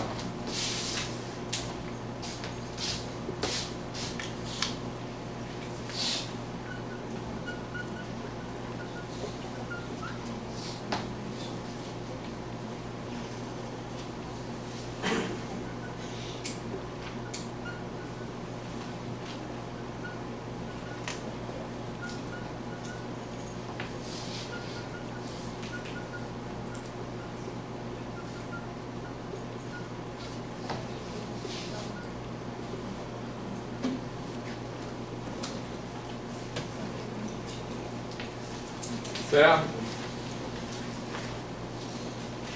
Beleza? Tranquilo? Então, isso é uma característica que, por exemplo, como o Marcos falou, é diferente do sistema egípcio. O sistema egípcio só tinha símbolo até 1 milhão. E se a gente quisesse representar, por exemplo, 1 bilhão usando aquela mesma lógica do sistema egípcio, a gente teria que continuar inventando os mais símbolos, certo? Então, se a gente quisesse generalizar o sistema egípcio para representar qualquer número natural, a gente precisaria de uma quantidade infinita de símbolos. Concorda? Beleza? Então, mais uma vez, não é para fazer o exercício de não pensar nisso de uma maneira anacrônica, não pensar nisso como uma deficiência do sistema egípcio. Tá? Beleza? Eu vou dar até um bizu assim, que eu acho que não é nem necessário, que quem é esperto já se tocou, mas assim, que isso vai cair na prova, tá? Algum questionamento que eu estou falando tanto isso, de alguma forma eu vou colocar isso. Beleza? Então essa é uma característica.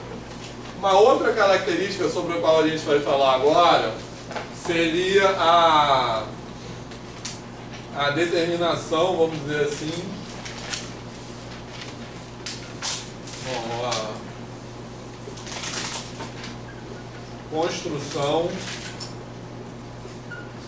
de algoritmos eficientes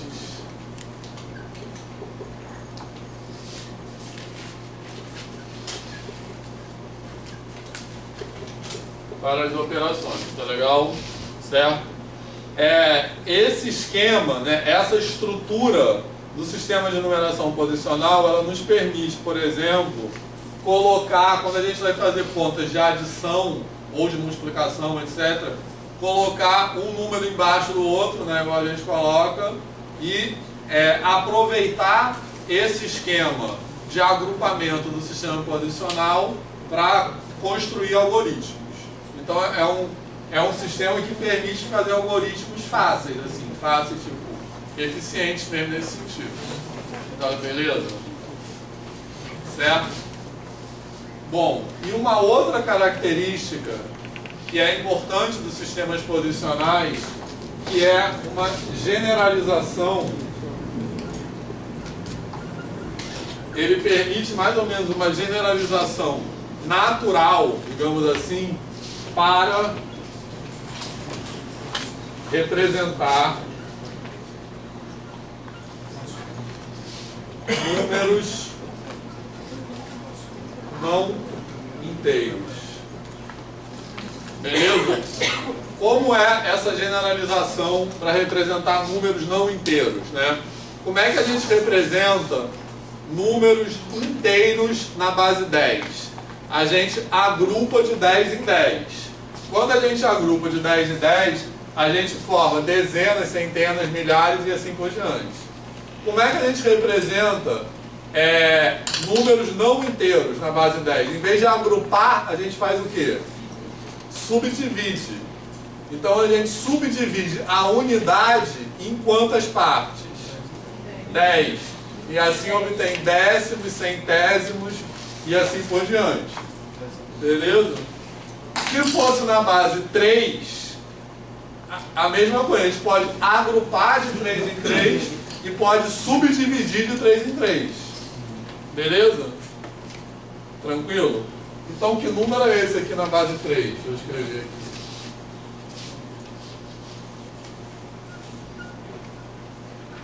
Que número é esse aqui na base 3? Esse 1 representa o quê? Não. 3. Esse 9 seria o próximo. Então, 3, porque é 3 grupos de... aliás, é um grupo de 3, 0 unidades, concorda? Então eu tenho, vou botar aqui, um grupo de 3, 0 unidades, que eu estou só para marcar, estou reportando 3 elevado a 0, e esse 2 representa 2 o quê? 2 terços, 2 subdivisões da unidade em 3 partes iguais. Então seria 2 vezes 3 elevado a menos 1. Tá? Então esse número aqui é 3,66666 na base 10, concorda? Beleza? Tá?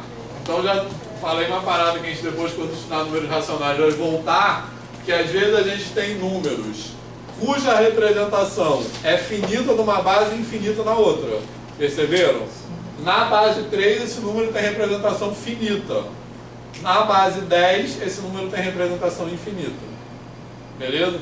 Mas de qualquer forma, os sistemas posicionais, eles permitem de forma mais ou menos natural uma generalização para representar números não inteiros. Tá? E na verdade essa era uma das explicações para os babilônios, os mesopotâmios usarem base 60. Porque na verdade os mesopotâmios, eles tinham uma representação para números não inteiros também, certo? Para frações dos números.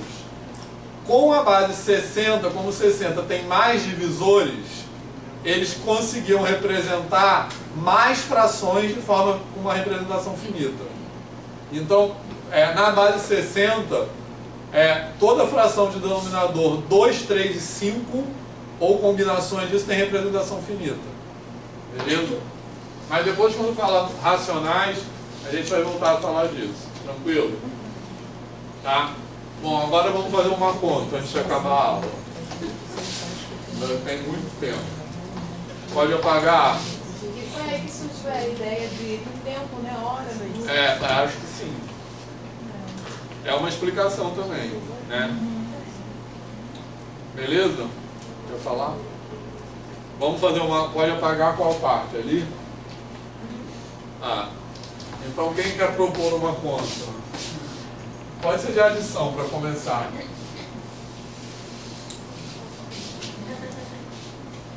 Primeiro, em qual base? Alguém fala uma base mais menor do que 10, tá? 7.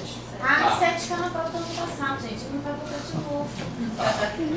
Tá lá no drive já. É a mesma coisa, gente. Base 7. Agora uma conta de adição com 2 parcelas. Cada não, mas mais um 3, mais alguma coisa. 9 não pode, na base 7. 6. 1, 3, 6. Lembra que esse número não é 136, tá? Certo? 4, 2. Então vamos fazer essa conta tentando pensar na base 7, certo? Sem traduzir para a base 10. Isso que caiu na prova, né? Ano passado. 7 foi lá no drive. Tá.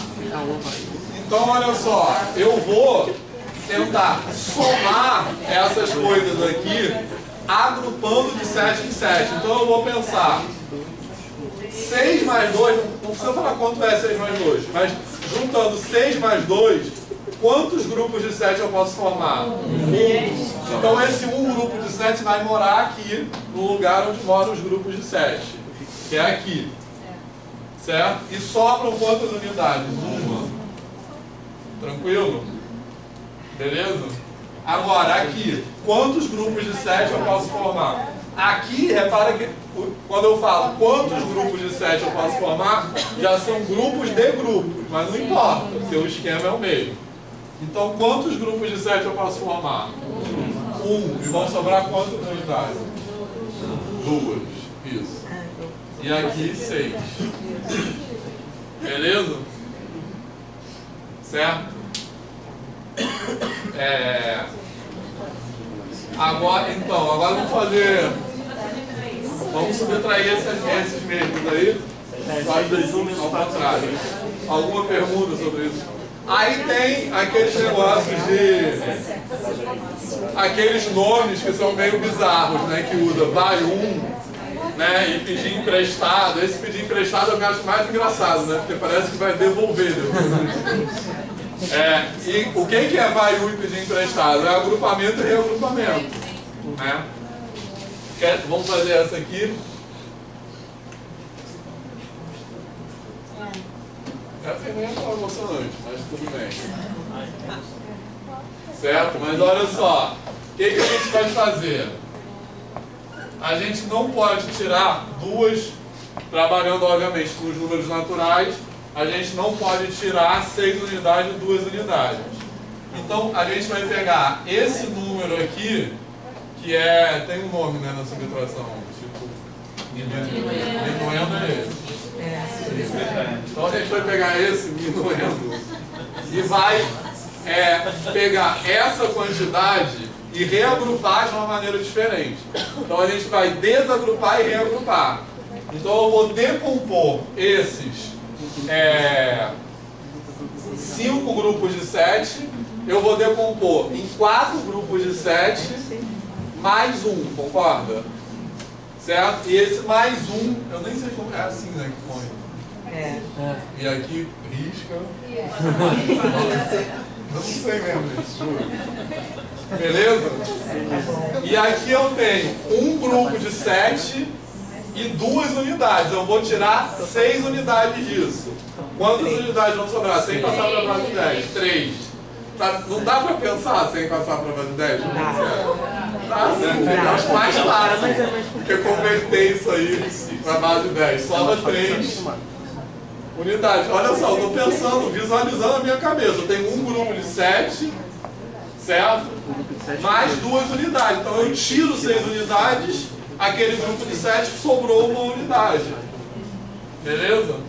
Agora o resto não é tão emocionante. Né? Beleza? Certo? Tranquilo? Então isso que eu acho que é legal, que quer tirar a gente da zona de conforto, né? assim, essas contas aí. Agora vejo. Professor, eu acho também interessante é quando passa para base hexadecimal. Que a partir do 9 você tem letras. E como é que você faz a operação com as letras? Isso. Na verdade, aqui, como a gente tem uma base menor que a base 10, então a gente pode se dar ao luxo de aproveitar os mesmos algarismos, os mesmos em cima, mas poderia não ser. Eu poderia pegar isso aí e botar uma bolinha, quadradinho, estrelinha para representar.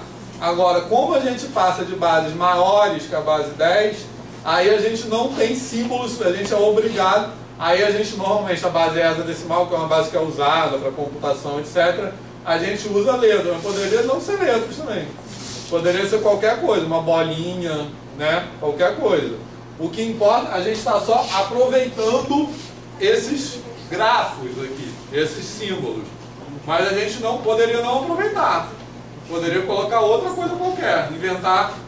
Na base 7, a gente precisaria de 7 símbolos diferentes, do 0 ao 6, certo? Então a gente aproveita os mesmos que a gente tem na base 10 com os mesmos significados, mas poderia não ser. Entendeu? A gente do 0 ao 6, porque a gente vai 0, 1, 2, 3, 4, 5, 6. Aí o próximo a gente já vai fazer o primeiro agrupamento. Então vai ser 1, 0. Depois do 6 vem 1, 0. Beleza? Certo? Agora outra pergunta legal sobre isso. Que número é esse aqui na base 7? Que número é esse na base 7? Dízima. Dízima não posso dar essa palavra, tá? 7 vezes 7 elevado a 0 mais 6. 6 vezes 7 elevado a 1. Isso. Então quanto dá isso? Que valor é esse? Não vou responder. Então fala. Que? 1. Esse número aqui é 1.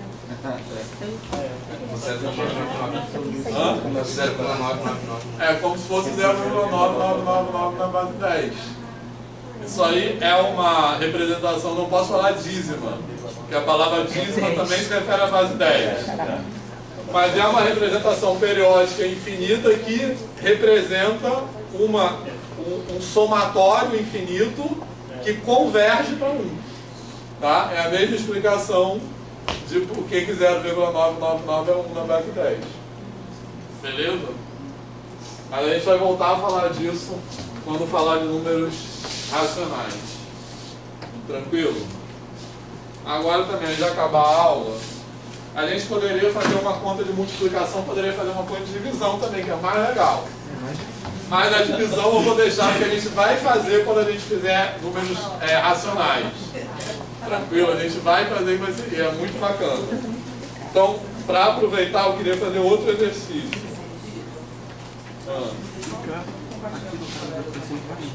Sim.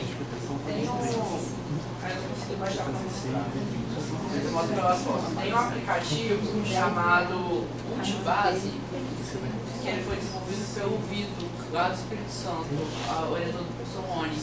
E ele trabalha justamente com essas bases decimais. Ele simula o material dourado. Isso é bacana também. Material dourado em outras bases também, a gente pode fazer. A internet não está ajudando. Enfim, você consegue escolher a base, eu acho que vai até 16 a última atualização dele. E aí você consegue fazer agrupamentos e desagrupamentos com os alunos de educação básica. Então você consegue, por exemplo, arrastar 15 cubinhos, se a sua base for, por exemplo, sei lá, 12. Você arrasta 15 cubinhos e aí você com o dedo mesmo no todo screen do celular, você circula esses 12 e ele automaticamente agrupa formando uma barra. E depois você junta e vai reagrupando e aí sacode a barra, ela desmonta, né, para você desagrupar para fazer contas daquele tipo. Então você consegue trabalhar com as bases de 2 a 16. Eu tentei baixar aqui, mas não funcionou. Baixei agora. Baixou aqui. Baixei aqui já. Baixou aí? Deixa eu mostrar rapidinho. Rapidinho, tá vendo? Multibase. Multibase. Quando você coloca, vou colocar aqui 3, só para vocês olharem. Não sei se todo mundo vai conseguir enxergar. Você coloca 3 aqui, ó. Tá todo mundo vendo? 3. Não? Porque a posição você está fazendo. Tá, aqui. Aí quando faz assim, vai ó. trás, senão de lá não vê. Ele agrupa. Aí você consegue fazer, por exemplo, 3 grupos de 3. Você circula e vira uma unidade maior. Aí a pesquisa dele de graduação e de mestrado foi sobre... Cola para a prova? Sobre isso. Então, o material dourado, você pode fazer também em outra base, tranquilo? Aí também é uma discussão que, assim, que nem deu muito tempo de falar, mas assim, é legal trabalhar ou não essas outras bases na educação básica. Eu sempre gosto de trabalhar com isso na licenciatura. Por exemplo, nos cursos que eu dou na licenciatura, eu fico brincando com isso, mas o objetivo é a gente, como professor, meio se colocar no lugar do aluno. Concorda? Porque a gente está fora da nossa zona de conforto. Então é nesse sentido. Mas eu já tenho depoimentos também de pessoas que fizeram isso na educação básica e que foi bacana. Você já fez? Em quem? Ensinou o quê? Eu tinha uma turma de quarta série, quinto ano. Era uma turma em defasagem de 10 séries, então a gente tinha que fazer uma grande revisão de toda a matéria da educação básica para que eles pudessem progredir para o próximo, poderem ficarem na série adequada para a idade deles, né? Uma turma de recuperação, não sei se não tem programas desse tipo. E aí a gente, uma das atividades que inclusive foi a turma de aplicação da dissertação do Vitor, foi uma atividade sobre isso, que a gente trabalhou as 10 operações em outras bases para que eles pudessem atribuir significado ao RAI 1 e pegar enfim, aos agrupamentos da base 10 e da base 60, quando a gente trabalhou com horas, né? De horas também, a gente usou o material. Que agora não tem mais o 60 disponível, mas a versão anterior tinha. Eu estou falando aqui com ela que, na verdade, eles usam-se o pega emprestado, mas ele não devolve. É, sim. A ideia de agrupamento é agrupamento. Por que pega emprestado? Isso que eu sempre acho engraçado, por que pega emprestado? Bom, agora eu quero, só rapidinho, outro exercício sobre isso que eu acho bacana. Quando a gente vai voltar a falar sobre isso, vai escrever pi em outras bases, raiz de 2 em outras bases, que eu acho legal. Mas um exercício que eu acho bacana que é o seguinte, eu vou botar esses números aqui, ó, na base 9, tá legal? Certo? A pergunta é, esses números são pares ou ímpares? E aí? O que vocês acham? Na base 10, bom, não vou falar nada, os números são pares ou ímpares? Reparem que eu estou perguntando o número.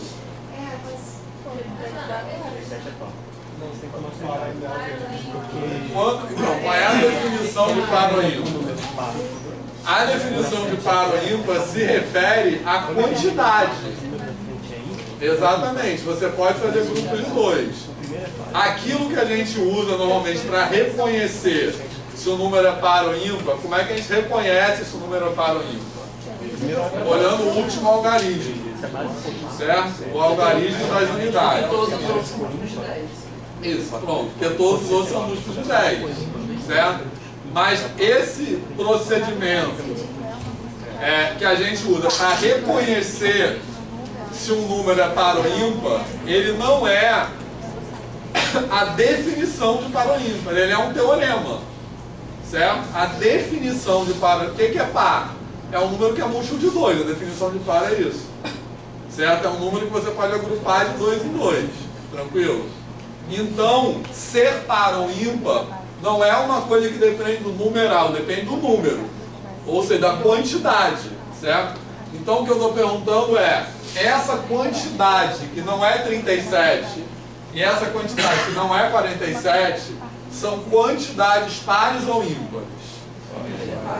A primeira é par e a segunda é... Claro, fala. O quê? Então quem respondeu? É que no caso usa a potência de base 9 vai ser. Então se a gente explicar somador de dois números ímpares, vai dar um par. Tem que trocar de um par com um ímpar. Ele já criou o critério que era onde eu queria chegar. Ele já criou o critério de divisibilidade na base 9, tá? Se a quantidade de ímpar for ímpar. Isso, explica isso. Então, vai, fala. Não, é porque, como ele disse, todos os números a partir da segunda, do primeiro agrupamento que se faz, é sempre multiplicado por 9. Então, naturalmente, todo mundo acaba sendo ímpar. Então, a gente sabe que dois ímpares somam par, né? E um par com ímpar resulta em ímpar. Então, como a quantidade de números ímpares na primeira é par, você tem ímpar mais ímpar, então vai dar um par. Isso. E aí no segundo você tem um par com ímpar, né? Porque 4 vezes 9 vai dar um número par, então fica par com ímpar vai dar ímpar. Se a quantidade de ímpar com ímpar, isso. É ímpar. Se a quantidade de ímpar com par... Entenderam o que ele falou? Eu estava até pensando inicialmente de uma maneira mais simples, mas esse aí é um critério que já fala. Mas fazendo assim a gente está meio que transformando na base decimal, não? Acho que não. Não. Não, do jeito que eles pensaram. Do jeito que eles pensaram, acho que não. Não, porque com 9... Transformando na base 10 se a gente fizesse a conta. Ah, tá. Por exemplo, eu vou escrever, isso aqui é 3... Você usa a base 10 como artifício para você chegar no... Não, no caso, eu acho que eles não usaram a base 10. Não, porque você tem 3 Eu na minha agrupamentos... cabeça que fiz a conta sozinha. Sim, porque assim, ó, você tem 3 agrupamentos de 9. Em cada agrupamento de 9 sobra 1. Então, como você tem 3 agrupamentos de 9, então você tem 3 restos 1. Então é ímpar. E aí com 7 unidades, fica par. Isso. Olha só, eu estava até pensando de uma maneira mais simples do que isso. Também sem passar para a base 10. Eu passaria para a base 10 se eu fosse fazer essa conta. Mas eu estou pensando assim, ó. Aqui, esse número representa 4 agrupamentos de 9 mais 7 unidades. Certo? Essa parte dos 4 agrupamentos de 9 já vai ser uma quantidade par, necessariamente, concorda? Porque ele vai ser 4 vezes alguma coisa, ele é par. Então aqui, por isso, esse número vai ser ímpar. Certo? Porque a unidade é ímpar. Certo? Não, estou pensando na base... Aqui, está pensando na base não. Eu acho que não sei. Eu estou pensando em usar... Não, mas pensar que 7 é ímpar... Ele está pensando no par, porque o par é ter um casal de número, um casal de pontinhos. Então, mas 4 é par, porque 4 é 4 grupos. Na segunda linha já é a base decimal, já está... Não, mas é a base decimal se eu fizesse essa conta. Entendeu? Porque eu estou pensando aqui que são 4 grupos de 9. 4 grupos de 9, eu estou pensando na quantidade, independente da base. 4 grupos de 9 é par em qualquer base, quer dizer. Ser par ou não depende da base, mas esse raciocínio, dizer que 4 grupos de 9 é par, não depende da base. Fala. Que é multiplicado por 4, não é isso? Que é multiplicado por 4. Certo? Então, assim, melhor dizendo, 4 grupos de qualquer coisa, de qualquer quantidade, vai resultar numa quantidade par, independente da base. A gente pode generalizar mais ainda. Pode. Quando a base é par, quando a base é ímpar. Isso, exatamente. É isso que eu queria chegar. Então, por isso, aqui é um número par, certo? E aqui é um número ímpar. Concorda? Beleza? Hã? Não, ao contrário. E aqui é um número par. Certo? Porque aqui vai sobrar um grupo de 9 que, juntando com o 7 que já estava sobrando, forma uma quantidade par. Mas eu não preciso somar e fazer a conta na base 10. Eu estou usando só a propriedade eu estou usando o fato de que se eu somo ímpar e ímpar, ímpar com par e par com par, o que que dá? Isso é um raciocínio, uma propriedade que não depende da representação, entendeu? Por isso que eu estou dizendo que eu acho que esse, e o raciocínio que eles usaram, que já é uma etapa à frente, também não passa pela base 10. Beleza? Que eles já generalizaram o que eu falei, entendeu? Certo? Que fala aí de novo, a quantidade de ímpares. Se a quantidade de ímpar for ímpar, ímpar. A quantidade de números ímpares é 20, número ímpar ou par. Isso. Se a base for ímpar. Se a base for ímpar. Se a base for ímpar. Se a base for ímpar, for par, é só dar o último número. Exatamente. Agora, um exercício que tem aí no livro. Esse número 4, 7 na base beta, uma base beta, certo? Existe alguma base beta que esse número é par? Não. Não, certo? Porque esse número ele vai ser 4 vezes beta mais 7, concorda? Então, seja quem for a base beta, isso, ele vai ser sempre ímpar. Tranquilo? Beleza? Agora, vamos lá, isso que vocês viram, se a base for par, se a base for ímpar. Repara que isso está tendo, se a base for par, como é que eu reconheço que o número é par? Ou não? Igual a base 10, pelo último, concorda? Certo? Porque na base par eu tenho, na verdade, isso aqui, por exemplo. O número, vou representar assim, ó. AN pontinhos A0 na base beta, concorda? Isso aqui representa o quê, ó? Representa AN vezes beta elevado a N, beleza? Estão entendendo o que eu estou escrevendo? Mais pontinho, pontinho, A1 vezes beta mais A0. Tá beleza? A representação é essa. Tá certo? Agora, se a base é par, isso tudo aqui automaticamente é par.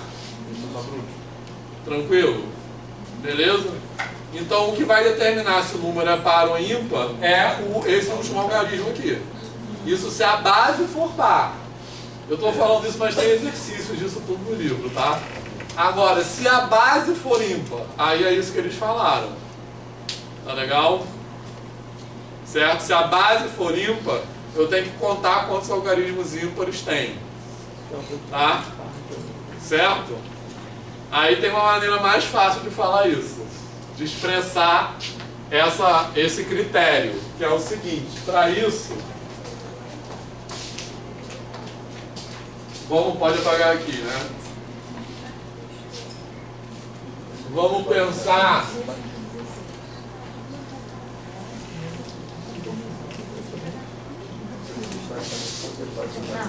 tá, faltam 2 minutos para acabar a aula. Vamos pensar como é que é o critério agora para ver se um número é múltiplo de 3 na base 10. A soma dos algarismos. E por que esse critério dos múltiplos de 3 na base 10 funciona na base 10? 10 elevado a alguma coisa assim vai dar resto 1. Isso, porque é aquilo que eles estavam falando, porque sempre sobra 1. Certo? Só que nessa base 9, isso vai acontecer com os números pares, não com os números múltiplos de 3. Entendeu?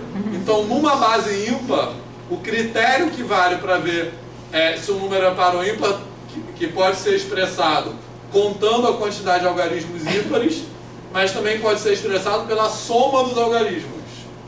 Concordo? Então, na base par, se a base é par, para ver se o número é par, eu olho o último algarismo. Se a base é ímpar, eu olho a soma dos algarismos. Tranquilo? Mariane, não? Ó, vou botar a base 3 aqui. Na base 3, como é que a gente poderia, por exemplo, ensinar o critério de sensibilidade na base 3? Eu vou botar um número aqui, ABC, certo? Beleza? ABC na base 10, tá? Mas ABC que eu estou falando são os algarismos, não é A vezes B vezes C não, tá? Então isso aqui é o que? A vezes 100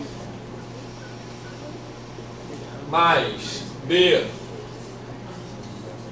vezes 10 mais C, concorda? Agora, 100 eu posso escrever como 99 mais 1 vezes A mais 9 mais 1 vezes B mais C. Isso eu posso escrever como 99A mais 9B mais A mais B mais C, concorda? Tá? Então, esse número aqui certamente é múltiplo de 3. Então, o que vai determinar se aquele cara é múltiplo de 3 ou não é essa soma dos algarismos que sobrou aqui. Beleza? Certo? Eu fiz com um número com 3 algarismos, eu poderia fazer com um número com N algarismos, na base 10, tá legal? Se eu tenho esse número aqui, AN, até a 0, na base 10, isso aqui é 10 vezes 10 elevado a N vezes AN mais tananã 10 vezes A1 mais A0, concorda? Beleza? Agora, todas as potências de 10 deixam o resto 1 na divisão por 3. Tá beleza? Ou seja, em outras palavras, eu posso expressar isso em termos de congruência. Essas potências de 10, elas são congruentes a 1 módulo 3. Falando de congruência, concorda? Beleza? Então, se eu desmembrar isso aqui vai ficar alguma coisa que vai ficar um múltiplo de 3 aqui dentro, que vai ficar 9, 9, 9, mais AN mais tananã A0. Certo? Então, por isso que na base 10, o que vai determinar se o número é múltiplo de 3 ou não é esse somatório aqui, porque o que está dentro do parênteses certamente é múltiplo de 3. Tá beleza? Tá, então agora só para terminar a aula, de verdade, eu sempre falo que é terminar a verdade, mas às vezes é mentira. Às vezes era verdade, mas depois vira mentira, que aí eu lembro de outra coisa. Então no momento que eu falo é verdade, mas aí eu lembro de outra coisa, aí eu falo também. Pode apagar esse? Não.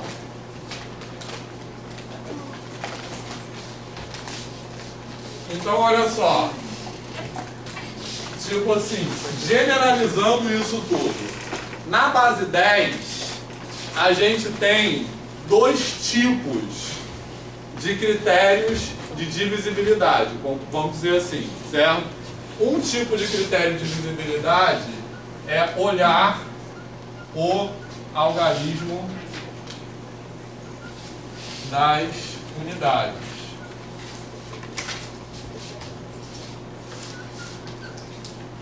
Tá beleza? Olhar o algarismo das unidades. Tranquilo? Esse critério, na base 10, ele serve para que divisores? 2 e qual mais? Vou botar P igual a 2 e P igual a outro. Quanto?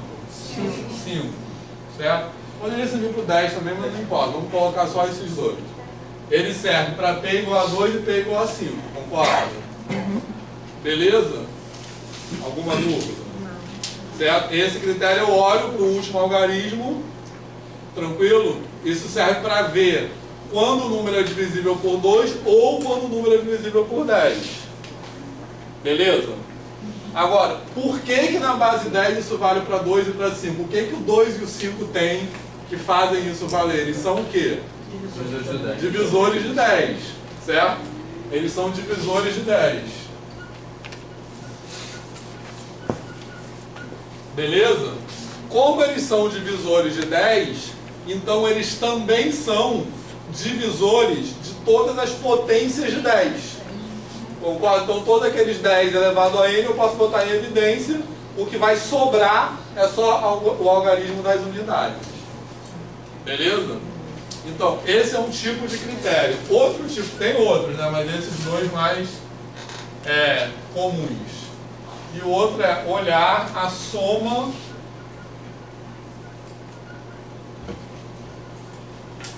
dos algarismos. Na base 10, isso vale para quem? Olhar a soma dos algarismos. 3 e 9. Por que vale para 3 e 9? O que o 3 e 9 tem em comum? Resto 1. Certo?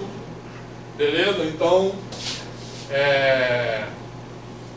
na verdade o 10 deixa resto 1 na divisão por P. Na verdade seria isso, concorda? Então 10 deixa resto 1 na divisão por P, que é o que possibilita fazer essa conta aqui, beleza? Tranquilo? Alguma dúvida? 4 e 8 também. 4, você só os dois últimos. Mas não é a soma, né? 100. Não. Sim, aí já seria outro que é com também. 100 e o Isso, 8. exatamente. Aí já seria uma outra divisibilidade, mas também poderia ser. Você já tem a outra também do 11, que é legal, que você vai alternando. Sabe como é que é de 11? Que você soma os algarismos de ordem par, soma os de ordem e subtrai. Então, esse também é legal, mas vou falar rapidinho. Ok, isso aqui, certo? Agora, a questão é, esses tipos de critérios de divisibilidade, se eu, em vez da base 10, colocar uma outra base beta, e eu fizer a pergunta, para que P eles valem? Qual seria a resposta? Uma outra base beta qualquer. Seria essa mesma resposta que aqui, os divisores e aqueles que deixam o resto 1 na divisão, aqueles que beta deixam o resto 1 na divisão por eles. Concorda? Beleza? Certo? Então, na base 9,